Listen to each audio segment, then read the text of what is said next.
Hello, Hofstra fans, and welcome to this week's edition of the WB Mason Coaches Report with head women's soccer coach Simon Riddiough.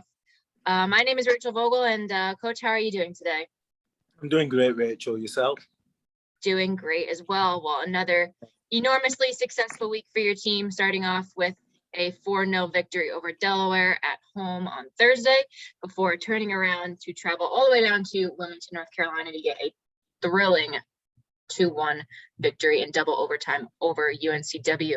But Coach, we're now approaching the midway point, I guess, through the conference schedule. So what are your thoughts so far about this conference slate and especially this weekend? I think we're playing really well. I think we've got a lot of things going for us. I think a lot of people are stepping up. We've got great leadership amongst this team.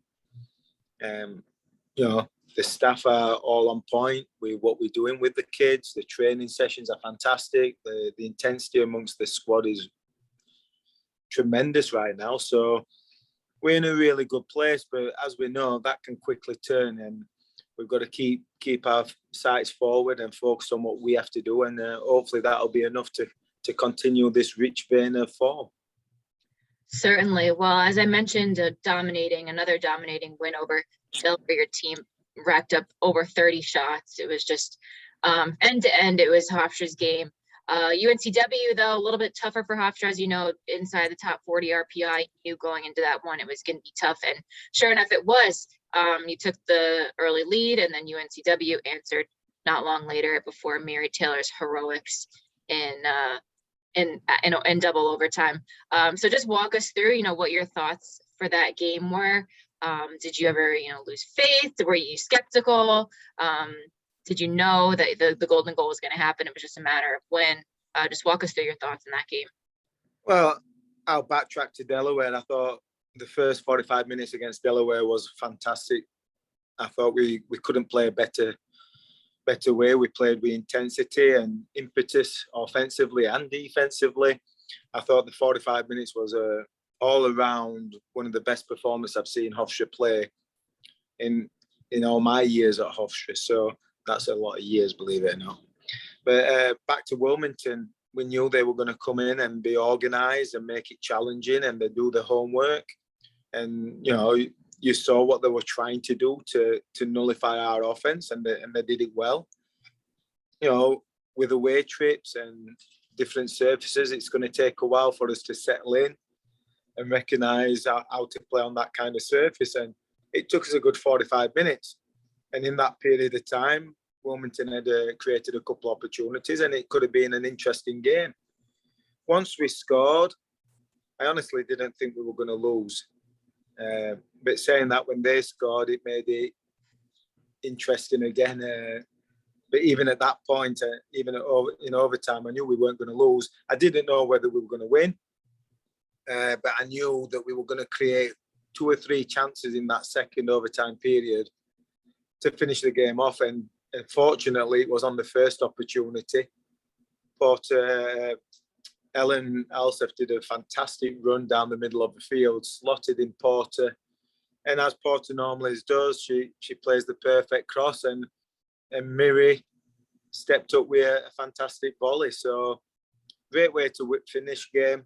It's exciting to win in overtime, but I expect that with this team.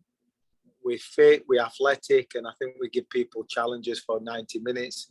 And then when it gets to overtime, we get a bit tired. Certainly. Well, you mentioned Lucy Porter, who was all over the pitch this past weekend. 5 assists this past weekend and 7 in her last three outings. So it's safe to say it's really coming together for her this season, and she's just been everywhere.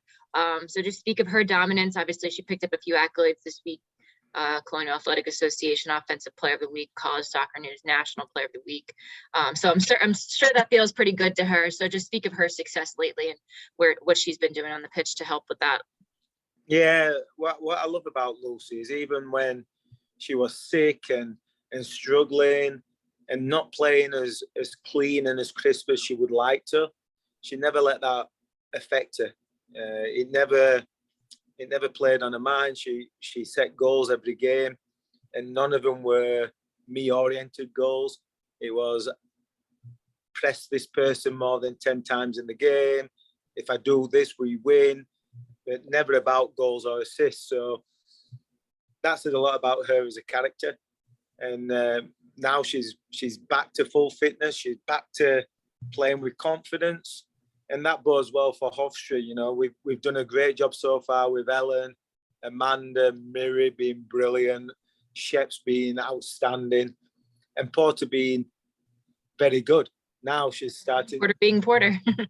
Porter being Porter, and now she's starting to really click. And I think teams are going to be quite fearful of what Hofstra can bring on any given day. Certainly, I would be. Well, looking at the United Soccer Coaches National Poll this week, your team came away with 2 big wins. Unfortunately, you dropped 2 spots in the poll, but on the other hand, you went up in the RPI, now season high number 7. So just explain, just for the fans, Hofstra's position heading into the back half of the Colonial Athletic Association and how important it is to maintain that high RPI ranking. Yeah, we're going to drop some RPI points, unfortunately, and that's the way the algorithm works. Same with the coaches poll. We did whatever we could non-conference, and at the end of non-conference, we're in the top 10. Our RPI is 8. Everything's as perfect as we could have really achieved. Once you get into conference, you can't control who you play. And some of our conference fours are a little bit low in the RPI, which will unfortunately affect our RPI. And they're good teams. And like I said, in this conference, there's a lot of parity and a lot of pressure to get to that top 4 position that everybody's fighting and screaming to get there. We know we're going to be in a battle all the rest of the way. We know it's going to be more of a challenge on our mentality. And hopefully, if we keep winning, our RPI will stay somewhat close to 10 or thereabouts. But I can see it dropping a little bit more. And hopefully, other teams above us in the RPI lose and they drop. And we kind of stay kind of steady. And speaking of your conference schedule, 2 more CAA opponents this weekend. First, you've got another under the lights matchup, this time against Northeastern, who's always, in my opinion, probably one of Hofstra's toughest opponents, at least in recent years. Northeastern struggling a little bit this year, but again, always a good matchup between Hofstra and Northeastern. And then you'll turn around Sunday for another home match. You'll face William and Mary, who's definitely been also struggling a little bit late. So how important is it for your team to just worry about yourselves this weekend and not what the opponents are doing? Yeah, they're both traditional powerhouses. Northeastern have really been a strong program in the past 10 years. We know they're going to be a huge challenge, and they'll want to prove to the world that they're as good as Hofstra, and they're going to come up and battle, and Ashley will get them ready. They'll be emotionally ready to challenge, and they'll be physically ready to gain points for the playoffs, which is what their goal is. So I'm expecting a fight on Thursday. It'll be challenging. But Thursday nights with the lights and fans, we usually come and play our best stuff at that time. So it'll be a good battle. Sunday against William and Mary, it's a quick turnaround. They have to travel up to us, which is an advantage again. We're playing at 12 o'clock, so hopefully that'll help as well. And Julie Shatford's a legend in the women's game. She took Princeton to a Final Four a couple of years ago, 10 years ago now. And she's took over at William and Mary, or at alma mater. She cares about that program, and she's going to do whatever she can to get that back to where it was a couple of years ago, which was a perennial power. I have no doubt that she'll get there. I hope she doesn't get there too quickly and waits till after Sunday to start turning the program around. Definitely. Well, we're looking forward to 2 more home CA matches this weekend. As we know, Hofstra's success at home is just through the roof. So once again, fans, Thursday evening versus Northeastern, 7 p.m. kickoff. And then, as Coach mentioned, Hofstra will turn around for a Sunday afternoon matchup versus William and Mary. That one is scheduled for 12 p.m. Both matches will be streamed live on Flow FC. And Coach, thank you very much for taking the time to speak with me, and best of luck this weekend. And just once again, congratulations on the season that you're having so far. Thanks as always, Rach. And that was head women's soccer coach Simon Riddiough on the W Mason Coaches Report on GoHofstra.com.